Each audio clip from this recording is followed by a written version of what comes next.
As Allied leaders orchestrated the largest military campaign in history, they understood that losses among the airborne forces could realistically reach 50 to 70%, units without which the entire effort would collapse. Efforts were made to brace for the worst, yet no one anticipated just how catastrophically things would unravel. What follows is the true story of the D-Day airborne troops, the shocking scale of their sacrifices, the reasons behind them, and their improbable success in ensuring the invasion's triumph despite overwhelming obstacles. By the start of 1944, the United Kingdom brimmed with almost 2 million Allied soldiers. Forces from the United States, Britain, Canada, and beyond had hit their maximum strength. For the rank and file, though, the invasion's precise location and timing stayed shrouded in secrecy. Everyone sensed a colossal assault loomed. The ramped-up drills, coupled with rigid base quarantines, signalled that the moment was close. Still, details on the when and where remained locked away. Whispers circulated. Some figured the strike would hit Norway. Others swore it was Pas de Calais. Hardly anyone suspected Normandy. That misdirection was no coincidence. Operation Fortitude, the war's grandest ruse, was unfolding perfectly. Bogus radio chatter, phony ships, and a phantom US First Army led by General Patton all conspired to blind the Germans to the actual target. The enemy braced for a Pas de Calais assault, the shortest route across the Channel. Normandy appeared improbable, and that vulnerability was precisely why the Allies selected it, banking on lighter defences and the shock factor. In the meantime, airborne units drilled for a unique role. They weren't geared for beach assaults, but for nocturnal leaps deep into hostile territory. The American 82nd and 101st Airborne Divisions, alongside Britain's 6th Airborne, underwent gruelling sessions right up to launch. Nothing, however, could steel them for the chaos ahead. Most had zero battle experience, but the paratrooper insignia already marked them as top-tier warriors in Allied eyes. Conditioned to battle in isolation, outnumbered and under fire, they earned admiration just for that. Few grasped the true horror awaiting them. Overall, more than 23,000 paratroopers and glider soldiers were set to infiltrate enemy territory on the evening of June 5th. The US 101st Airborne's mission: lock down the exits from Utah Beach, preventing early tank and foot soldiers from bogging down in the dunes. The 82nd would parachute deeper east to halt German backups and capture vital crossroads. Over on the right, the British 6th Airborne aimed to grab Pegasus Bridge and neutralise artillery endangering Sword Beach. Or so the blueprint went. These forces would spearhead the push, dropping well before sunrise landings. Their goal: sow disorder, stall, and bewilder German lines until beach holds were firm. This kicked off Operation Neptune, the assault phase of Operation Overlord, a high-stakes gambit by nature. Dropping thousands into pitch-black, unknown landscapes over vast stretches and zones meant navigating armed skies and landing amid entrenched foes, armed only with their gear. Success hinged on accurate placements, seamless air-ground teamwork, and swift reunions among dispersed squads. Yet nearly every element faltered spectacularly. Commanders recognized the stakes. A flawless drop would shatter German lines internally. A flop could doom thousands before the main fight and spell uncertain doom. Positioning all these airborne elements demanded an unprecedented air armada. The C-47 Skytrain, called the Dakota by the British, served as the drop plane mainstay, a sturdy two-engine hauler but hardly a fighter. Never built for war zones, it faced extra peril from novice pilots, pulled from cargo runs since veterans handled bombers. These aviators knew formations and drop timing, but were green to enemy fire. More than 1,000 C-47s carried roughly 13,000 jumpers. Gliders added to the mix, and this part strikes me as the boldest strategy. The British leaned especially on glider-borne soldiers, not only for extra firepower, but to deliver. They could transport not just personnel, but also substantial loads such as jeeps, cannons, and occasionally light armoured vehicles. The primary variants included the Horsa, designed for infantry transport, and the bigger Hamililka, built to haul machinery and supplies. These were basic engineless wooden flying machines. A conventional aircraft such as the C-47 would tow them aloft using a lengthy rope. At the designated altitude, the tow line would detach, allowing the glider to descend quietly to the intended site. Unlike powered aircraft, gliders lacked propulsion, braking systems, or the chance for retries. Their pilots needed precise initial judgments to hit the mark, followed by a controlled, rough landing to avoid fatalities among the passengers. This had to occur in pitch blackness, relying solely on charts, a magnetic needle, and limited visual cues. Any error could doom the whole group aboard, and frequently did so, which comes as no surprise. Yet gliders remained essential because they hauled greater numbers of soldiers and bulkier loads compared to jumps from planes. Plus, they approached stealthily without alerting enemy radar. Without question, it ranked among the riskiest and most terrifying aerial missions of the conflict. Leading the way were the Pathfinders, compact squads of elite jumpers dispatched before the bulk of the troops to deploy Eureka beacons, flares, and radar aids that would direct subsequent flights to accurate positions. These pioneers leaped in isolation or tiny units well ahead of the main wave. Regrettably, numerous never reached their objectives. Some landed miles off target, while others fell victim to enemy fire or capture prior to activating the guides. Absent these cues, the follow-on drops devolved into random dispersions over vast territories. As it turned out, that's precisely what happened. Shortly past midnight on June 6th, the Normandy skies grew alive with the droning chorus of countless inbound planes. The Germans, however, stayed vigilant. In the preceding weeks, their leaders had braced for an air assault along the shoreline, uncertain of the precise location or timing, but certain of its approach. To counter it, they intentionally inundated the flatlands inland from the shores, transforming broad swaths into treacherous waist-high bogs that blended seamlessly from above, yet proved fatal for descenders. They also erected wooden stakes known as Rammel's asparagus across the meadows to sabotage glider sites, as collisions would destroy them.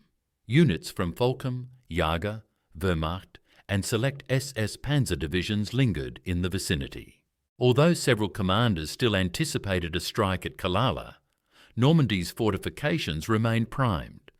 As the enormous squadrons neared the zones, they plunged into dense fog banks rolling in from the sea. Sightlines vanished abruptly, rendering navigation a matter of estimates.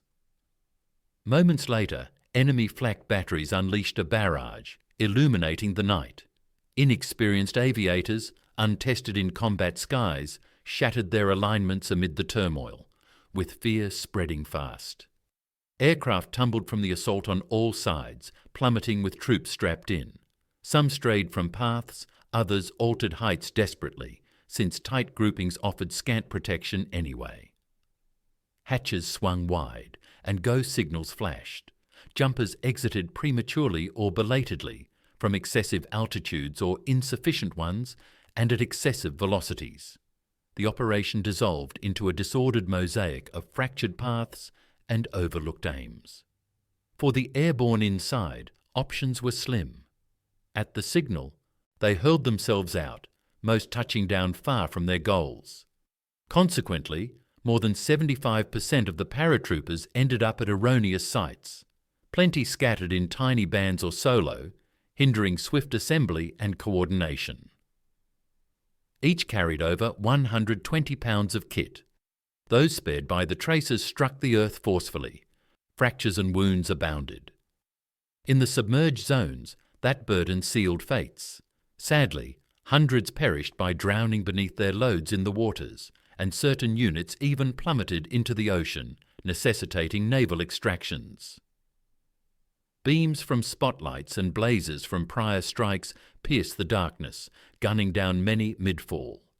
Survivors later described the dread of witnessing comrades, chutes unguided, plummet into infernos engulfing structures, vanishing in flames.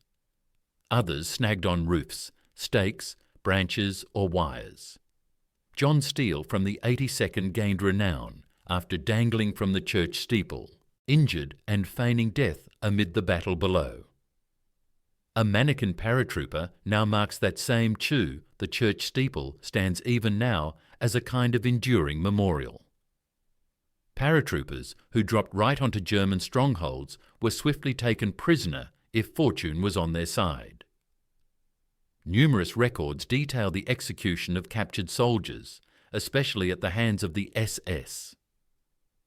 Total disarray reigned everywhere. Losses were piling up fast, yet the main fight hadn't truly begun. Things fared little better for the glider pilots. Several slammed into trees, power lines, or collided mid-air. More hurtled into solid barriers or ravines at full tilt. Scores perished on impact, with countless others left gravely hurt. If we're discussing the pandemonium, it might have been more intense for the Germans below. They were utterly baffled about the unfolding events. The Allies compounded the bewilderment by parachuting in hundreds of fake troopers, dubbed _0_,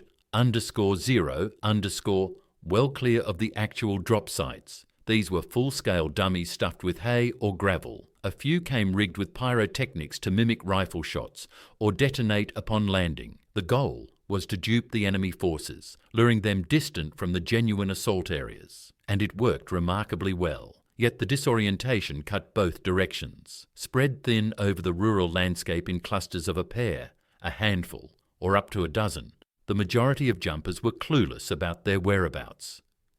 Their communication gear was wrecked, misplaced, or simply failing. Nearly everyone lost touch with anyone beyond their tiny band.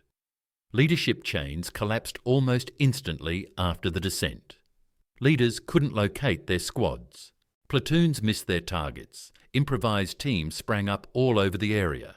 They scavenged whatever arms and rounds were available and pressed on toward distant shots or nearby intersections. Certain outfits had already shed more than 60% of their personnel in those initial hours, not through combat, but due to dispersed drops, drownings, wrecks, and sheer disorder. And this marked just the start. Thousands of air assault soldiers now dotted the terrain, frantically seeking to reconnect and reach their goals. To cut down on risks of shooting Allies by mistake, the US 101st Airborne employed tiny metal devices called crickets for nighttime recognition. Approaching a figure, a jumper would emit a single click as a signal.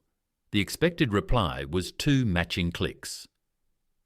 Silence meant it was safer to open fire on the shadow. Different outfits relied on set phrases.